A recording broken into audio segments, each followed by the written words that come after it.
سورة الشورى آیت نمبر 15. اعوذ باللہ السمیع العلیم من الشیطان الرجیم من حمزه ونفخه ونفثه فلذلك فادع واستقم كما أمرت ولا تتبع أهواءهم وقل آمنت بما أنزل الله من كتاب وأمرت لأعدل بينكم الله ربنا وربكم لنا أعمالنا ولكم أعمالكم لا حجة بيننا وبينكم الله يجمع بيننا وإليه المصير. فلذلك فا کا مطلب پس، لام کا مطلب کے لیے، ذالک اس، فلذلك پس اس لیے، پس اس وجہ سے. فا کا مطلب پس ادعو تو دعوت دے، پس اس وجہ سے تو دعوت دے.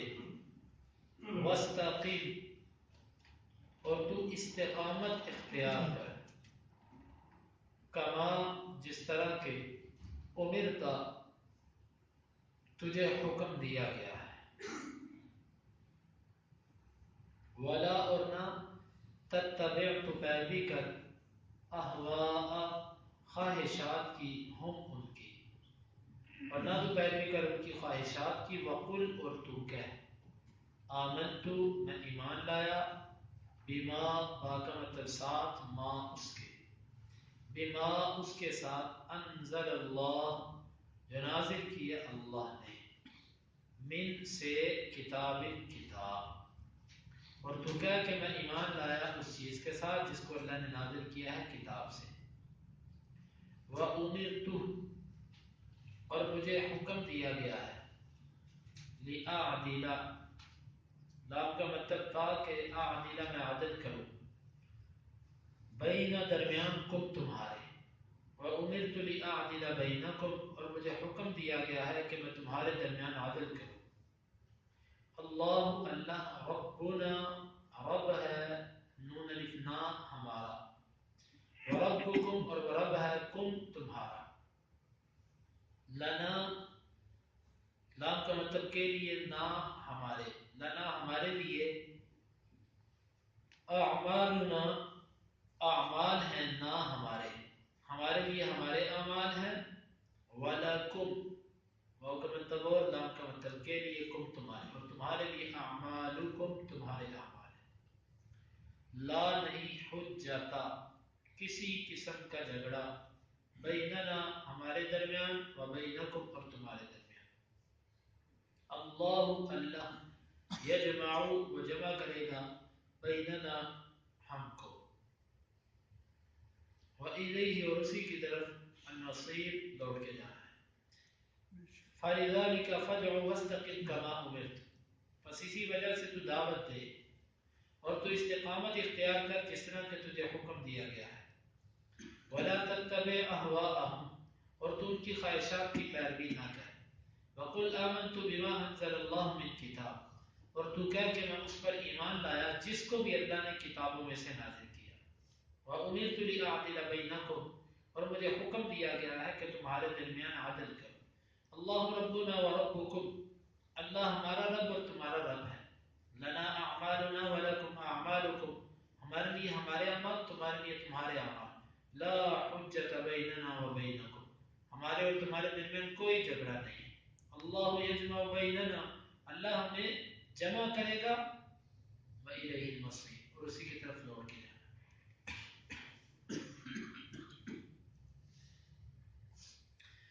یہ آیت بہت جامع آیت ہے.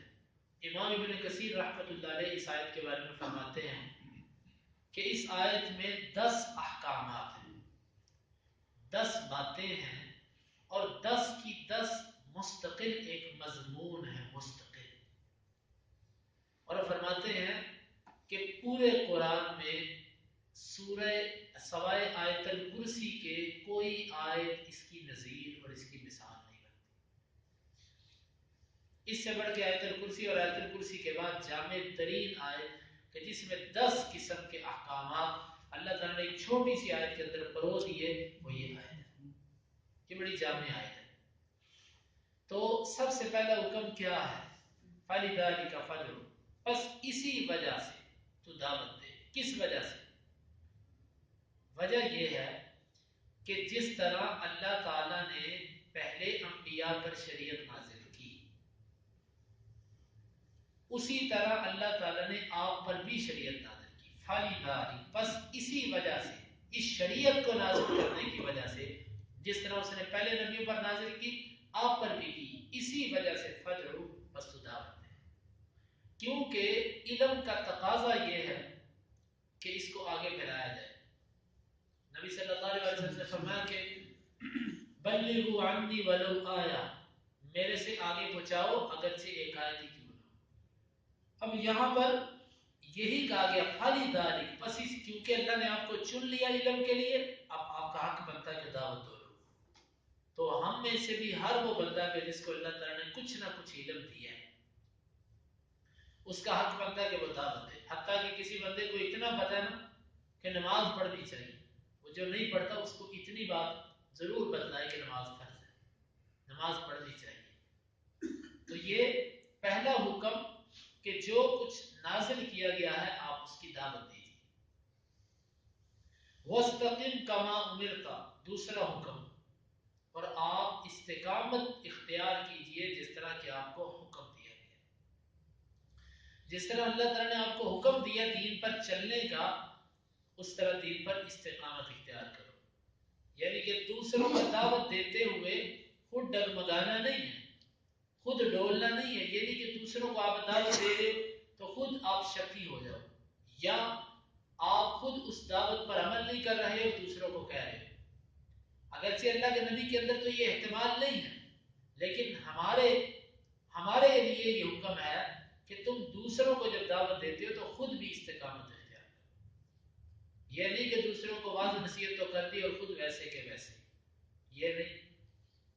وَاسْتَقِمْ، اور تو استقامت اختیار کر مشکلات پر۔ ویسے بھی دعوت کے بعد استقامت کا فوراً ذکر آنے کی اصل حقیقت تو اللہ تعالیٰ کو معلوم ہے، لیکن بظاہر یہ معلوم ہوتا ہے کہ دعوت کے میدان میں جہاں استقامت نہ ہو وہاں پر بندہ کامیاب نہیں ہو سکتا۔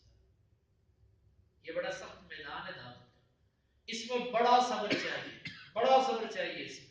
اسی لیے اللہ رب العزت نے ساتھ استقامت کا بھی ذکر کر دیا کہ استقامت بھی اختیار کرو۔ صحیح بات ہے، جتنی تکلیفیں نبی صلی اللہ علیہ وسلم کو آئی ہیں نا دعوت کے میدان میں، آپ نبی تھے اور آپ ہر قسم کے عیبوں سے خالی تھے، اور ہم عیبوں سے بھرے ہوئے اور گناہگار انسان، ہمیں اس کا 100واں حصہ بھی آ جائے نا تو ہم کسی صورت کسی کو دعوت نہیں دیں گے۔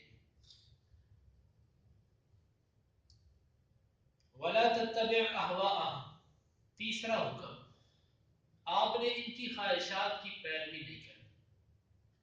کن کی خواہشات کی؟ جو اللہ کو نہیں مانتے، جو آپ کو نہیں مانتے، مشرکین مکہ، ان کی خواہشات کی پیروی نہیں کرنی۔ وہ کسی بھی طریقے سے ہو، نہ صلح کے لیے، نہ ان کا دل جیتنے کے لیے، نہ ان سے ڈرتے ہوئے، جس طرح کہ آج ہمارے مسلمانوں میں یہ چیز پائی جاتی ہے کہ ڈرتے ہوئے یا ان کی غلامی کرتے ہوئے ان کی پیروی کی جاتی ہے۔ اللہ فرمایا وَلَا تَتَّبِعْ أَهْوَاءَهُمْ، اور ان کی خواہشات کی پیروی نہ کرو۔ ان کی خواہش لباس میں ہو، ان کی خواہش کسی رہن سہن میں ہو، ان کی خواہش تعلیم میں ہو، یا ان کی خواہش کی عبادت میں ہو، کسی بھی طرح ان کی خواہش کی پیروی نہیں کرنی۔ اب آپ بتلائیے کہ ہمارے بچوں کا جو لباس ہے وہ ٹی وی کو دیکھ کر بنایا جاتا ہے یا اسلام کو دیکھ کر بنتا ہے؟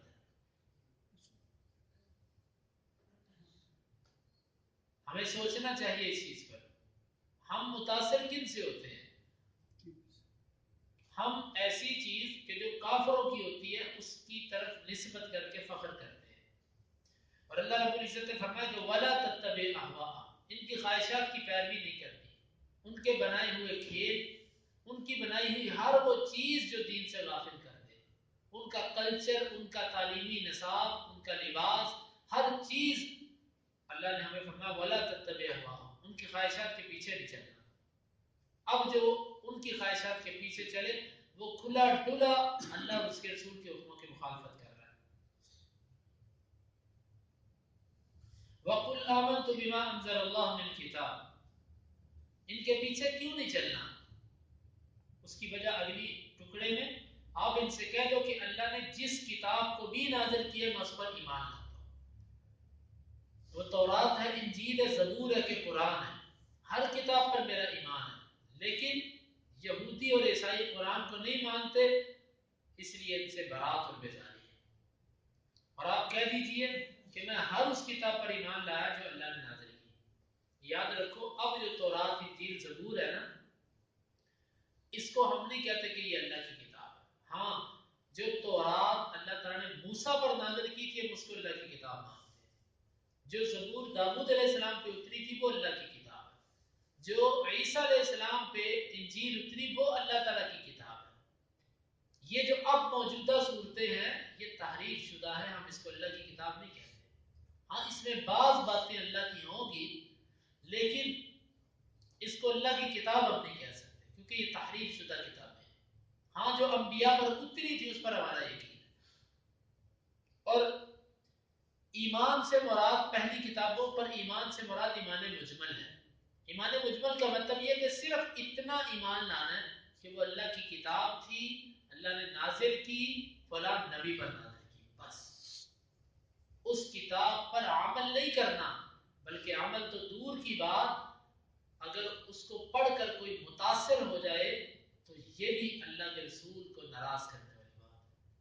آپ کو واقعہ تو یاد ہوگا، عمر رضی اللہ عنہ تورات کے کچھ اوراق لے آئے اور نبی صلی اللہ علیہ وسلم کے سامنے آ کر اس تورات کے اوراق کو پڑھنے لگ پڑے۔ نبی صلی اللہ علیہ وسلم نے دیکھا آپ کا چہرہ غصے کی وجہ سے سرخ ہو گیا۔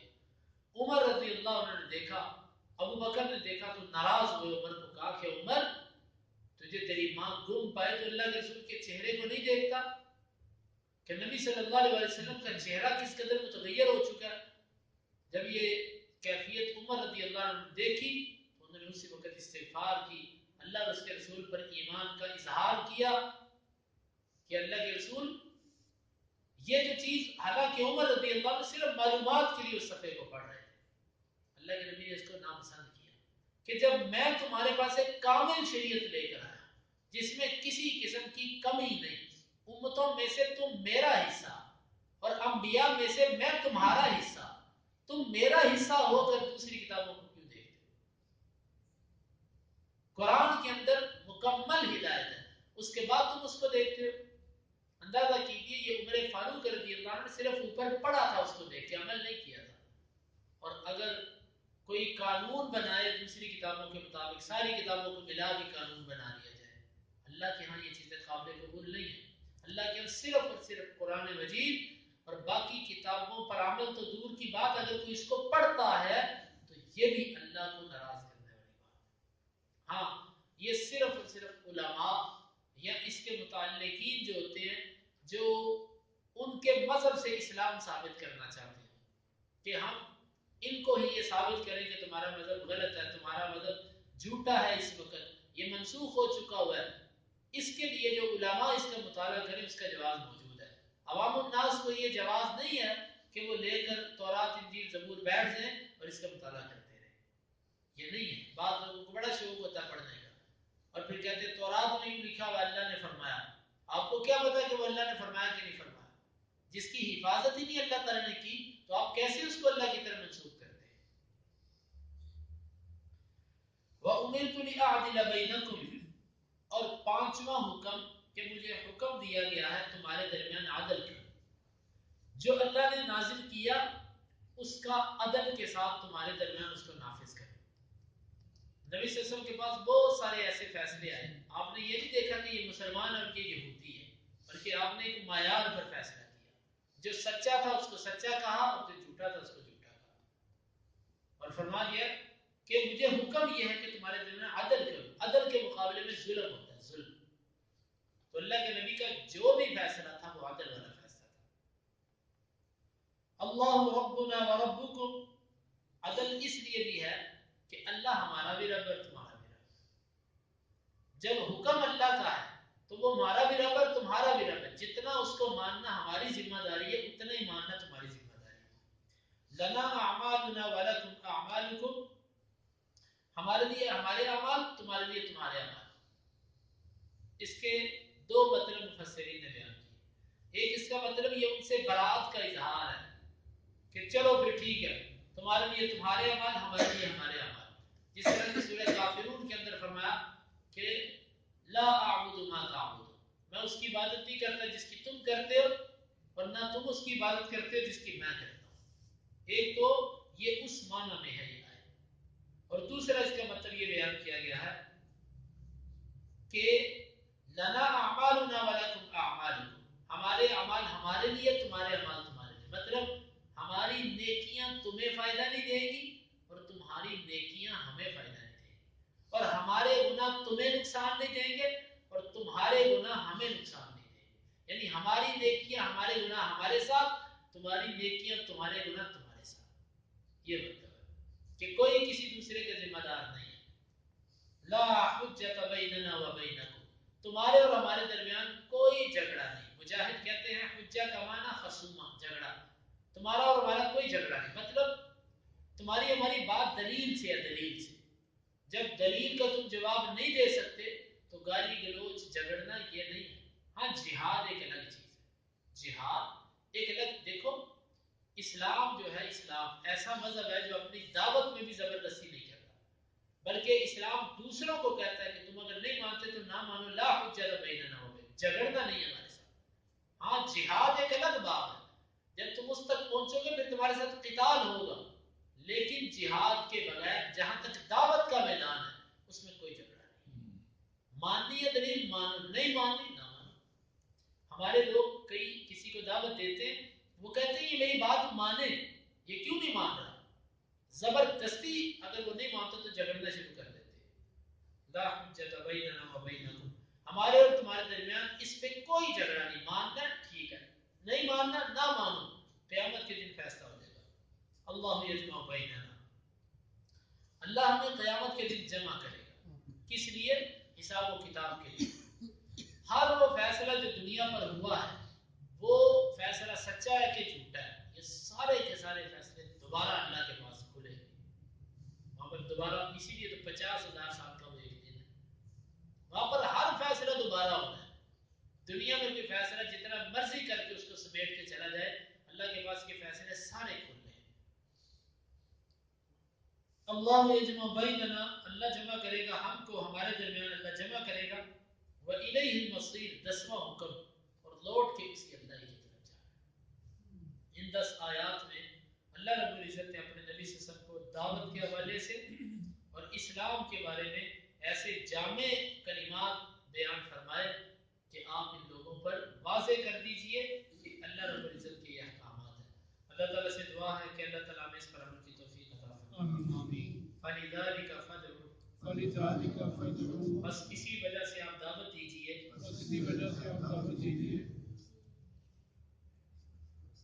وَاسْتَقِمْ كَمَا أُمِرْتَ، اور آپ استقامت اختیار کیجئے جس طرح کہ آپ کو حکم دیا گیا. وَلَا تَتَّبِعْ أَهْوَاءَهُمْ، اور آپ ہرگز نہ پیروی کیجئے ان کی خواہشات کی. وَقُلْ آمَنْتُ بِمَا أَنزَلَ اللَّهُ مِنْ كِتَابٍ، اور آپ کہہ دیجئے میں ایمان لایا اللہ کی نازل کی ہوئی کتابوں پر. وَأُمِرْتُ لِأَعْدِلَ بَيْنَكُمْ، اور مجھے حکم دیا گیا ہے کہ تمہارے درمیان عدل کرو. اللہ ربنا و ربکم، اللہ ہمارا اور تمہارا رب ہے. لنا اعمالنا و لکم اعمالکم، ہمارے لیے ہمارے اعمال اور تمہارے لیے تمہارے اعمال. لا حجت بیننا و بینکم، کوئی جھگڑا نہیں ہمارے اور تمہارے درمیان. اللہ یجمع بیننا، اللہ جمع کرے گا ہمیں. وَإِلَيْهِ المصير اور اسی کی طرف لوٹ کے جانا. اللهم انفعنا بما علمتنا وعلمنا ما ينفعنا وزدنا علما. اللهم اقسم لنا من خشيتك ما تحول به بيننا وبين معصيتك ومن طاعتك ما تبلغنا به جنتك ومن اليقين ما تهون به علينا مصائب الدنيا. متعنا اللهم بأسماعنا وأبصارنا وقواتنا أبدا ما أحييتنا واجعله الوارث منا واجعل ثأرنا على من ظلمنا ولا تجعل مصيبتنا في ديننا ولا تجعل الدنيا أكبر همنا ولا مبلغ علمنا ولا تسلط علينا من لا يرحمنا